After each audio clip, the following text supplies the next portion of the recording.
আমেরিকার মারণাস্ত্র পাচ্ছে বাংলাদেশ, তাহলে কি এবার ভারতের সঙ্গে যুদ্ধ হবেই?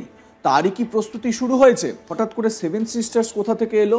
সেভেন সিস্টার্স কি আপনাদের বিয়েতে পাওয়া যৌতুক নাকি? এ কি হলো, কিভাবে হলো, কেন যে হলো? হয়তো অনেকেই ভাবছেন কালজয়ী বাংলা সিনেমার গানের এই লাইন দুটো গেয়ে কেন ভিডিওটি শুরু করলাম। ভারতের প্রধানমন্ত্রী নরেন্দ্র মোদীর অবস্থাটাও এই গানের লাইনের মতোই হয়েছে। গ্লোবাল সেলিব্রিটি ডক্টর মোহাম্মদ ইউনূসের জাদুতে বশ হয়ে গিয়েছে ভারতের চিরপ্রতিদ্বন্দ্বী চীন ও আমেরিকা।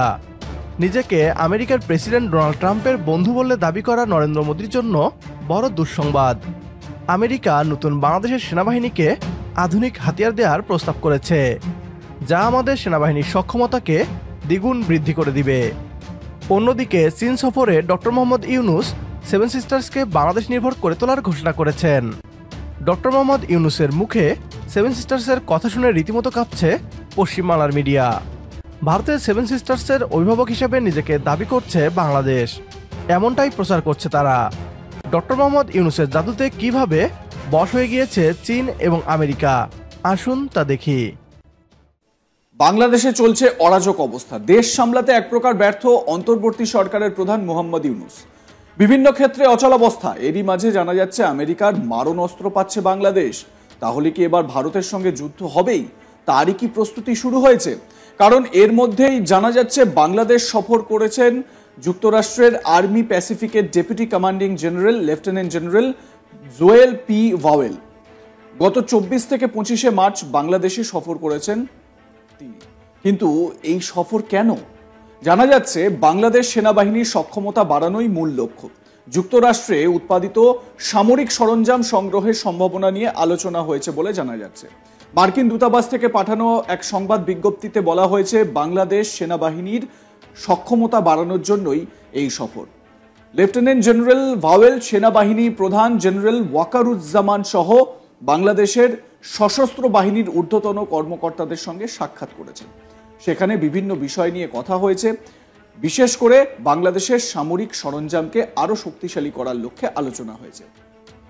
আপনাদের দেখাচ্ছি, একদিকে বাংলাদেশের সেনাপ্রধান জেনারেল ওয়াকারুজ্জামান, অন্যদিকে মিস্টার ভাওয়েল। তিনি এসেছেন, আমেরিকার অন্যতম সেনা কর্মকর্তা এবং বাংলাদেশি সেনাপ্রধান, দুজনের মধ্যে দীর্ঘক্ষণ আলোচনা হয়েছে। শুধু তাই নয়, দেশীয় নিরাপত্তা, দুর্যোগ মোকাবিলা ও অন্যান্য জটিল পরিস্থিতিতে বাংলাদেশ সেনাবাহিনীর অবদানের কথাও আলোচনা হয়।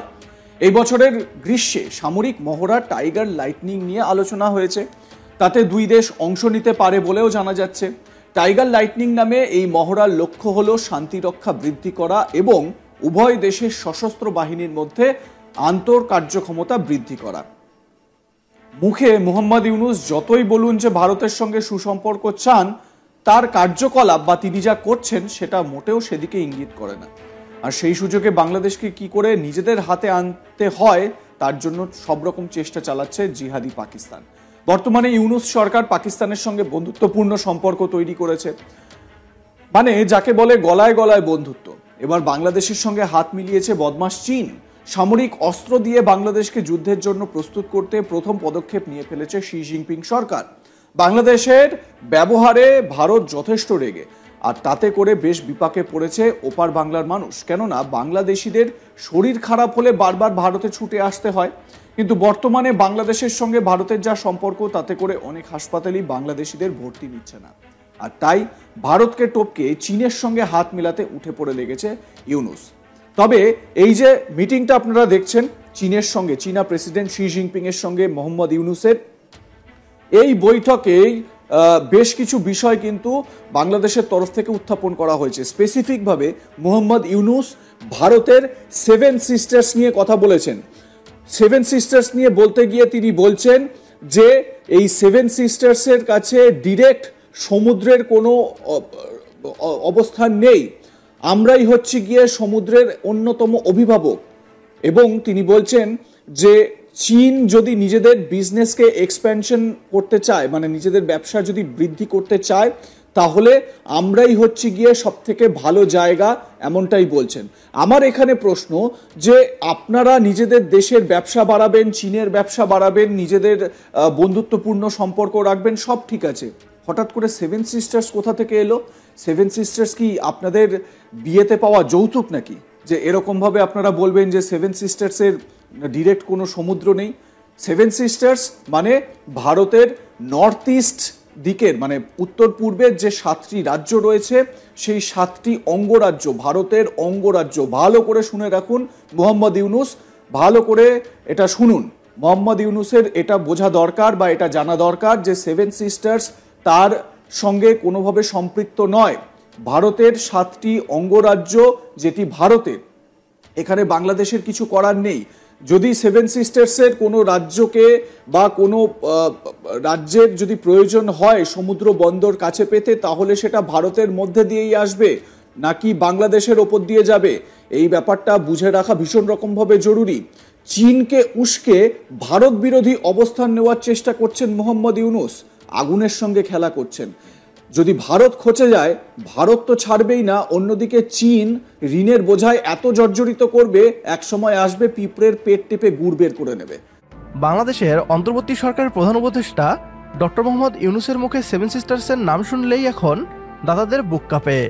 রাষ্ট্র ক্ষমতায় বসার আগেই ভারতকে সতর্ক করে তিনি বলেছিলেন, ভারত যদি বাংলাদেশকে নিয়ে খেলার চেষ্টা করে তাহলে সেভেন সিস্টার্সকে নিয়ে বাংলাদেশও খেলবে।